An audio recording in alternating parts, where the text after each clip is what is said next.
I'm the organizing director here at the Chicago Teachers Union. You will notice some of our regular faces, our bargaining team, are not here with us for this press conference. Our team is still at the table, but we're here today ahead of the important, very consequential budget amendment vote at this Board of Education with an update on our contract. You'll hear from a number of our speakers, but we're very, very honored to welcome our national president, Randy Weingarten. So, I wish I could actually be here on a different day. So first I want to talk a little bit about what's happening in Washington, D.C. and what Donald Trump is doing today, which is essentially divesting our young people of opportunity. And that makes what's happening in Chicago even more important. An order that keeps coming and doesn't happen. But evidently, this afternoon, Donald Trump is going to sign an executive order that dismantles and abolishes the Department of Education. Now, the Federal Department of Education, sorry, I am a social studies teacher from Brooklyn, New York. Not from Chicago, but from Brooklyn. So, thank you. So the Federal Department of Education was created by the Congress. It actually requires the Congress, not the president, to abolish it or to change it. That is our system of government under the United States Constitution. But what an executive order does is it tells you the intent of the executive branch, and it tells you the inclination of the executive branch. And what it is telling you right now is that the executive branch, this President of the United States, the first one ever, Democrat or Republican, since the Republic was founded, has said they don't want there to be a federal role in education. It is an assault on our children. It is an assault on our young people. It's symbolically one that says that the country doesn't care, or that the president doesn't care about the future of the country, because the president is not investing. Indeed, the president is divesting from the young people of this country. And so if you take together this executive order, in addition to the assault on universities, the assault on libraries, the taking of money from universities for the research that gets done to help cure cancer or any of the other innovations of this country, this is a very sad moment for the United States of America, because it's saying that the White House is more interested in politics than they are in nurturing the young people of America. That ain't right. That ain't right. The second reason, which is a more practical one, that is going to hurt people across America, is that $1 of every 9 that a young person gets in any school in America, particularly rural schools and urban schools, and frankly, disproportionately schools in states that have voted for Donald Trump, 1 out of every $9 is a federal dollar that goes through the Department of Education. So that means, with this executive order, that the funding for Title I, for poor kids, the funding for IDEA, for kids with disabilities, the funding for kids in rural schools, the funding for kids who are learning English, the funding for kids in career tech ed, the funding for kids who are going to college, all of that is now questioned because there will be nobody who is actually effectively dealing with that money to get that money to schools in Chicago or schools in New York or schools in rural West Virginia. That ain't right. So, what's essentially going to happen today, despite anything that Donald Trump and Linda McMahon and others are saying, is that this $100 billion is now going to be effectively abolished from schools. And where is it going to go? Tax cuts for Elon? Or block grants for governors like Governor DeSantis or Governor Abbott, who've made no disguise of their wish to voucherize and privatize their schools. What happens to the kid in Chicago who has an occupational therapist or a physical therapist or a paraprofessional in his or her classroom that they get because of these federal dollars? What happens to the kid in any elementary school in this city who has summer school or after school or a computer because of the money that we get from Title I? Those are the effects of what's happening in Washington. And if I sound mad, I am. Our children do not have the age or the authority to vote. Only 28% of adults in America right now have kids in school. Who is going to support and champion our kids if it's not for their teachers and their parents? That is why we are mad. And that is why this union is fighting for the kids of and in America and for their future. And we're fighting for this nation's future. That's number one. And number two, that makes what's happening in Chicago even more important. Because Donald Trump keeps on saying they want education to go back to the states. Well, I'm glad I was not his civics teacher, because education is controlled by the states, and it is controlled by local school boards. In fact, we are outside one of those local school boards that it is controlled by. And we believe, as you all know from the fight in Chicago, we believe in local school governance. And we want education to be controlled by local school boards and by the states. But what's happening today, here, is really important, and got more important because of the abdication of responsibility by this president for our children. That means this school board, and we see some of its members, thank you, needs to have even more responsibility. They have to take even more responsibility. And the number one responsibility that this school board could do right now, and this superintendent could do right now, to tell the world we are stepping up, is to finalize a contract, a fair contract with the Chicago Teachers Union. It sends a message broadly, significantly, and without any question. If tonight the negotiators for Pedro Martinez goes back to the negotiating table and says, we are going to get a deal today. I know, I just left the CTU headquarters. The CTU is ready. Yes, we are. I was just briefed by Stacy and others. We are this close.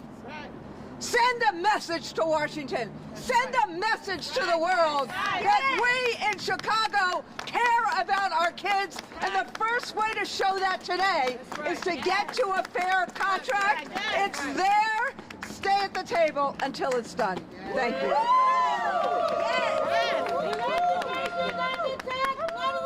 Stand up, fight back. Thank you, President Weingarten. What our national president just told us is that we have much bigger fish to fry. We need this contract done, and it can get done today. We bargained today, this afternoon, after yesterday's meeting called by Board President Hardin at the mayor's office. We are closer than we have been to a deal. And I know we have heard from both sides that we've been close, but we are done. We are done, and we need a deal. CPS's bargaining team did leave the table. Our team is working on a counter proposal to land this. We think they should be back at the table with us to land it.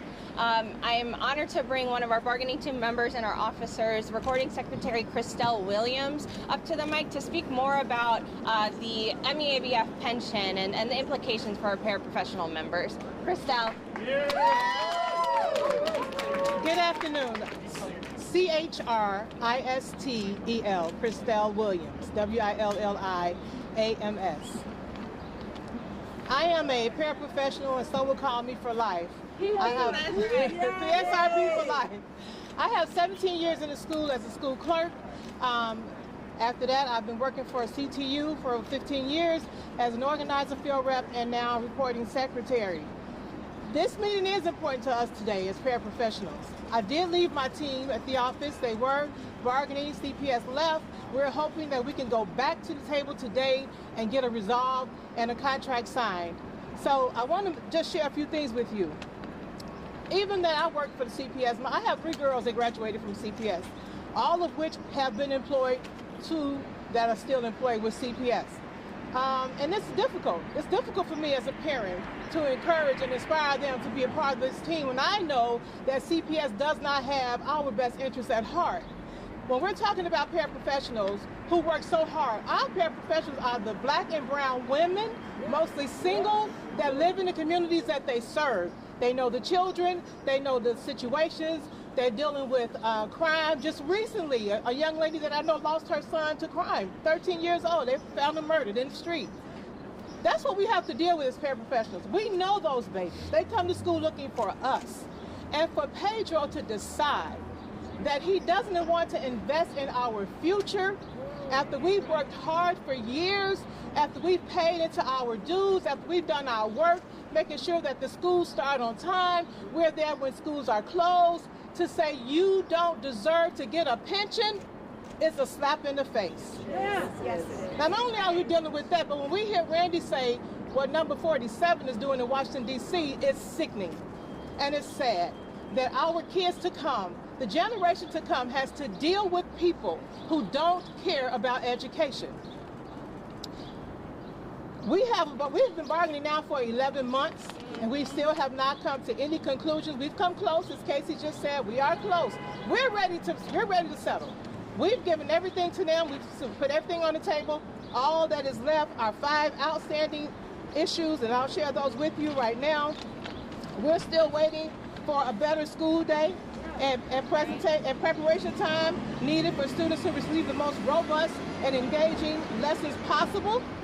We're still looking for the end to racially discriminatory practices in our teachers' educational evaluation system, which is REACH. We're still hoping that we can have safe and enforceable class sizes for all groups and ages. Key staffing for core needs to increase the number of librarians, counselors, nurses, clinicians, teacher assistants, and supports that our students need. And I will add to that we're still waiting for that. That's not new. These are things that we've been asking for forever and a day. That's right. Fair pay for veteran educators, teachers, clinicians, paraprofessionals, and staff to keep them in the district long term. We have heard from Pedro here in this board and his many emails to CPS families that they are close. He has not ever been to any one of our bargaining sessions. He sent another email yet saying yesterday, after he walked out of a meeting at City Hall, with a wolf howling at the door as Donald Trump and Elon Musk bring chaos and destruction to our public institution, including our public schools. We need to settle this contract, and we need to settle it today. And we're putting a demand on them to pay into the paraprofessionals pension fund. It's owed to us. It's almost like paying your insurance for 30 years on a car, have an accident, and the insurance company tell you they're not going to pay for your car. We put our work in. We put our time in. We deserve to have a pension. We deserve to be at home enjoying. Not we'll be soon. We deserve, not yet. But I deserve, after putting in over 30 years into this system, to have a pension fund waiting for me. My daughter deserves to have a pension fund waiting for her. My granddaughter deserves to have an educational system that we can feel safe for her to go to, that she can look at teachers that look like her grandmother, that look like her mother in the classroom. Yes. And we want that, and we want that today. Yes. Thank you, Christelle. I'm going to bring up next a rank and file member of our big bargaining team, veteran special education teacher Vicki Kurzidlo, to talk more about the outstanding issues and what they actually mean for our classrooms and for our students. Vicki? Thank you, Casey. Good afternoon, everyone. Yes, my name is Vicki, V-I-C-K-I, and the last name is Kurzidlo, and that is K-U-R-Z-Y-D-L-O. So everybody, thank you. Good afternoon, my name is Vicki Kurzidlo, and I am a 31-year veteran teacher for the Chicago Public Schools. I have spent and dedicated more than half my life teaching the children of our city.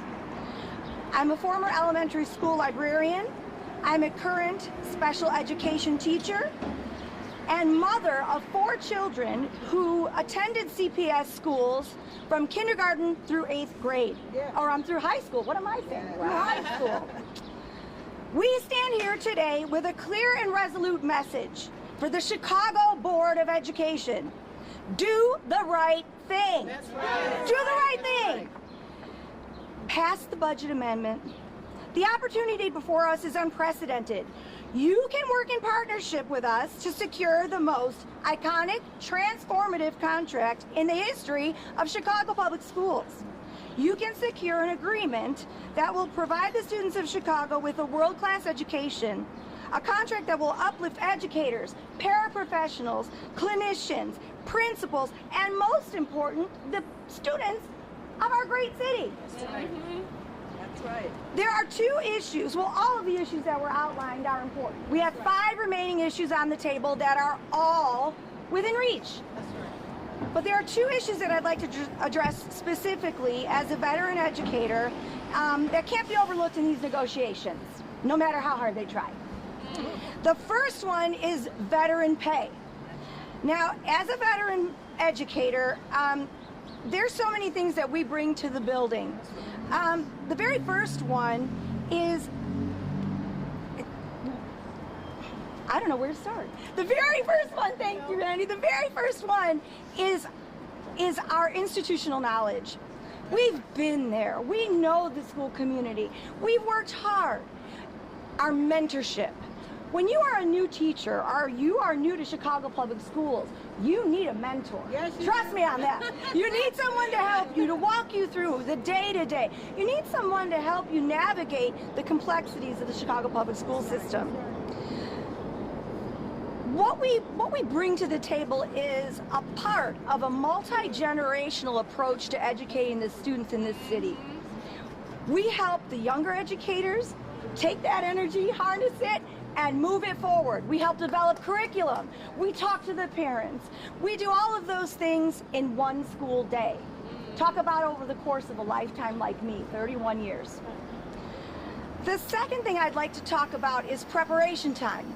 Now, preparation time is needed to prepare for lessons, to provide rich, complex, diverse, engaging, multifaceted instruction for our students that are bilingual, our students who have multicultural backgrounds, our students who are special education in oversized classrooms. All right.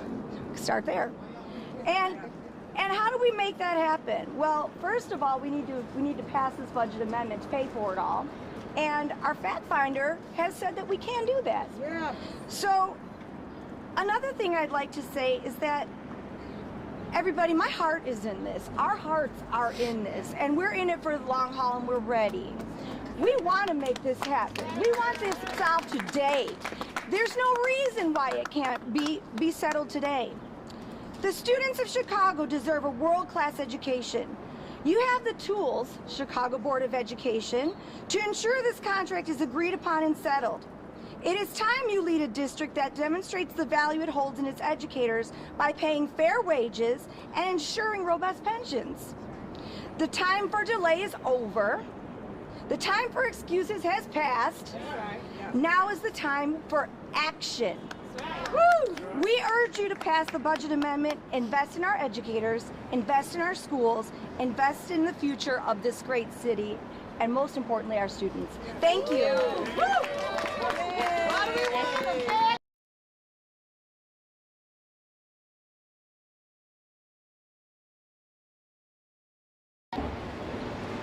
Hola, buenas tardes. Me llamo Hilario Domínguez. Soy maestro de educación especial, HILARIODOMINGUEZ.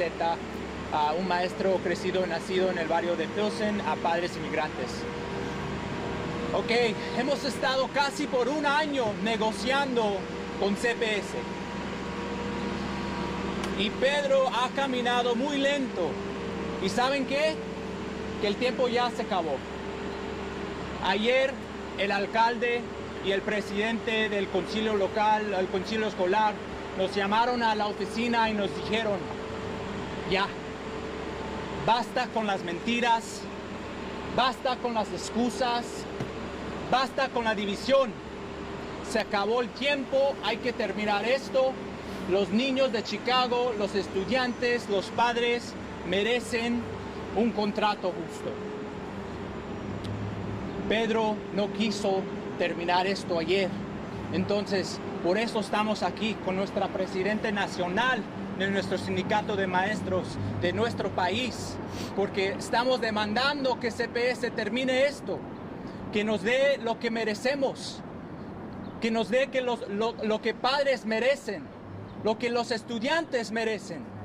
Entonces, vamos a seguir luchando por un contrato justo y le estamos pidiendo a Pedro que termine esto, que basta, que el tiempo se ha acabado y que merecemos que ya termine con todo esto. Mi abuelita decía algo, siempre decía, el que quiere busca soluciones, el que no quiere busca excusas. Para con las excusas, Pedro Martínez, termina esto. Gracias. We have time for 2 or 3 questions. Well, Ms. Weingarten? Yes. Yes, please. So you spelled out a pretty existential threat to public education, and any contract that's signed here the teachers would be devastated and students by federal funding cuts. So why isn't your union and the NEA calling out a strike of all Chicago and in fact national educators to stop this threat? And isn't preventing a strike just emboldening Trump to carry out these attacks? What we are doing is fighting in the courts, the court of He doesn't public care opinion. about courts. We're fighting in the Congress. We're fighting in commerce. They voted for his There funding. may be a time when there will be a national strike in the United States of America. But right now, today, the way in which to fight Donald Trump is for Chicago to say, we care about our children. And the way to show that we care about our children is that we are coming together and that we're asking Pedro Martinez, get back to the table and settle this contract today. That will send a message that his chaos and his I'm trying not to curse. Cruelty is not going to be taken by the people of Chicago. Right now, they want us to sink. What we are saying is that the people of Chicago are great swimmers, and we are not going to sink. We are going to stand up for our children and our communities. That is the message we are trying to send today, and that is a message that this building and Superintendent Martinez can do tonight. Right.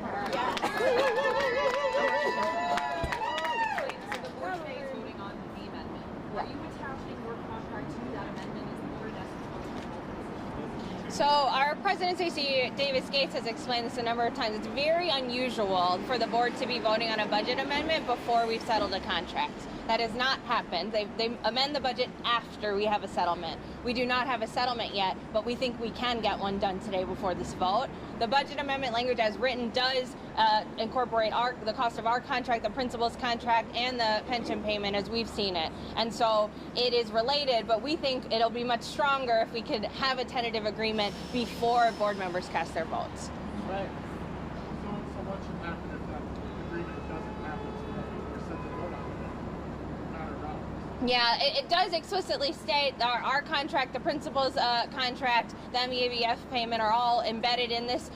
It'll be much stronger, like I said, with a tentative agreement in place. And so we think that their team, they moved significantly after yesterday's meeting, you all, on the issues that Ms. Krzydlo mentioned. On our elementary preparation time, they offered more time. On our veteran steps, they offered more steps. And so we think that the question should be, will they come back to the table so we do have a tentative agreement? Because we can have a deal today. We do have to head into the meeting. 301 being called to order. One more for Randy or You helped elect Brandon Johnson. When he was elected, did you imagine that you would be back in Chicago during the intense negotiation on this? What do you think fell apart that you're here? Look, as Pedro Martinez said very publicly yesterday, the mayor is not his boss.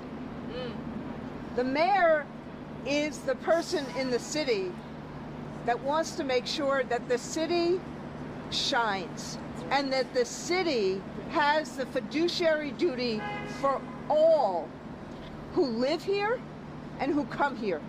That's the mayor's job. That's what the mayor is trying to do.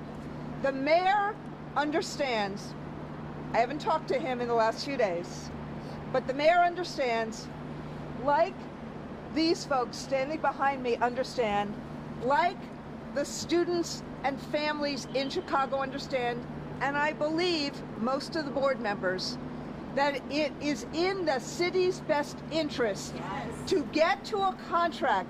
This transformative contract helps students throughout the city. There are provisions within this that are the first in the country that help create and sustain communities in a way that we need to see all around the country. So that is why we're look, there are fights over bargaining all the time, everywhere. But let me just say this. Notice, 11 months of bargaining. CTU stayed at the table. Stayed at the table. A lot of that was because of their view that we should be able to get it through talking. They are inches apart from each other. After yesterday's meeting, despite Martinez walking out, they are really close. This contract can be had today. A fair contract can be done today. And my point is this. We send a message nationally to Donald Trump, to Elon Musk, to all of those that are trying to break things. You keep breaking things. These are the builders. These are the nurturers. They will put things together in a better way for the United States of America and for here in Chicago.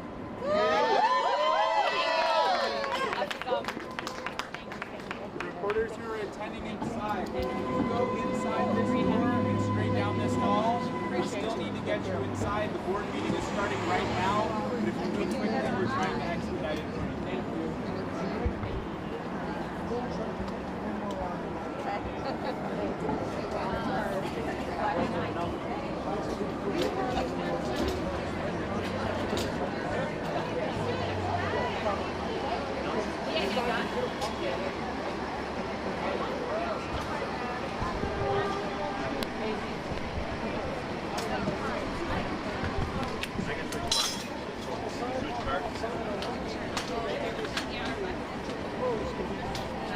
Thanks, sweetie. Thanks. During the Spanish, did you get some cutaways or something? Like lines and stuff?